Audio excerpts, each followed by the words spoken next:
This is Chris James, Cohort A. Today I'm going to be talking about the effects of culture and environment on gait and posture. I'm going to be talking about a few different cultures, and I will be showing you some pictures of those different cultures to give you a better understanding of what I am trying to explain. And I'm going to start off with the Native American and Eskimo culture. I grouped those two together because they're both from a North American continent. So Eskimos and Native Americans both have changes in their gait and their posture due to the weather that they live in, their housing, and also due to the activities that they partake in, such as hunting and gathering. So this picture shows some Eskimos, and they are on ice. And being on ice and being in the cold would make you more hunched over to conserve heat, and the ice would decrease your gait cadence to increase stability. And this would also decrease your step and stride length. And this is similar to us in Wisconsin. When it is cold out, we have to do these same things in order to compensate and in order to increase our stability, since there's less friction on the icy surface.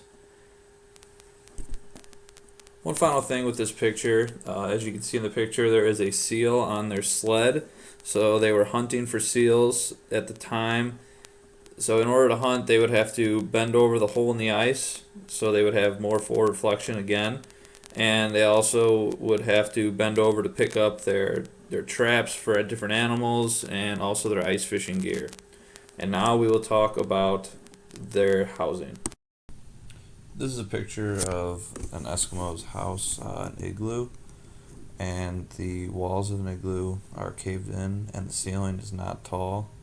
So the Eskimo would have increased thoracic flexion while they're in their household, and this is just another example of how their environment affects their posture. On to the Native American culture. This is an example of an activity that would affect a Native American's posture. This is a man working on weaving in his home. He is sitting cross-legged.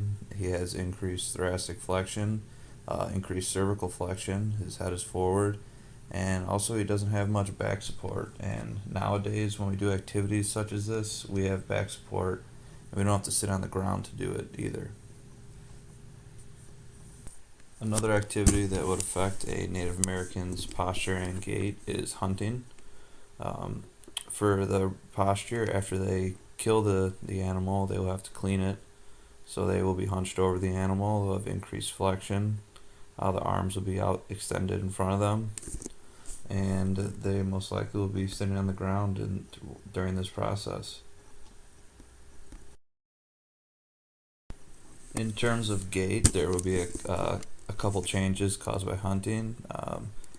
While they're hunting the animal, they might want to be more stealthy, so more knee flexion during the heel strike phase, and also just during single leg support, you're going to want more knee flexion to absorb that shock and make less noise.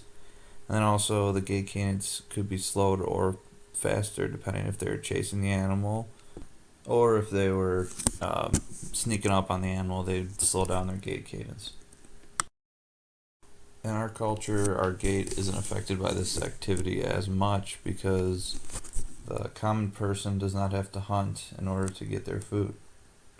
And again, in terms of housing, this is similar to the Eskimos in that it is small with short ceilings, and the walls are a bit rounded, just like the igloo.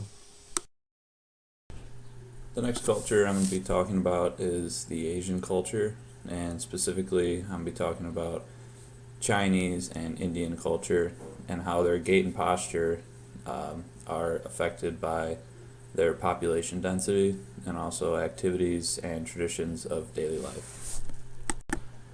This is a picture of two Chinese women sitting inside their home playing a card game, and as you can see, they're sitting on the ground, and the woman on the left has increased thoracic flexion and her head is forward, and they would both experience increased flexion when they are reaching for the cards.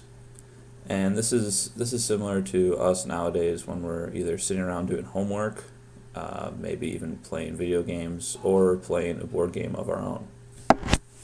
Now on to the Indian culture.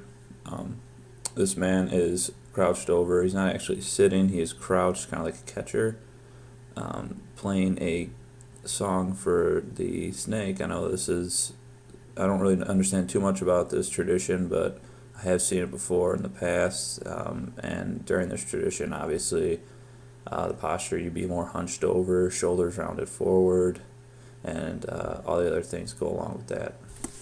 In terms of gait for the Asian cultures, we know that in Asia, around the world, in terms of population, Asia has the greatest population density out of any other continent.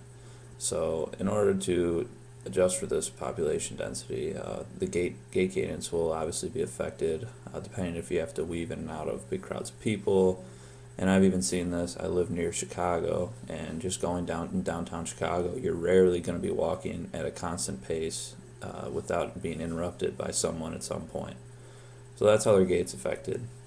And overall, just from looking at these different cultures, we can see that gait and posture do rely heavily on activities of daily life, your housing situation where you live, and also different traditions and just different activities that you need to do just to survive. Some individuals have to hunt, some do not. Like we do not have to hunt.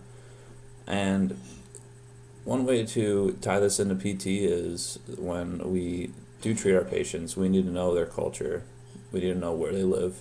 Do they have access to stairs? Do they have access to a lift if they need a lift? And we need to account for that in our plan of care. If someone works at a job where they're slumping over all day for 8 hours a day over a desk, maybe we need to work on their posture more than someone who, has more of a manual labor job where they're up and about.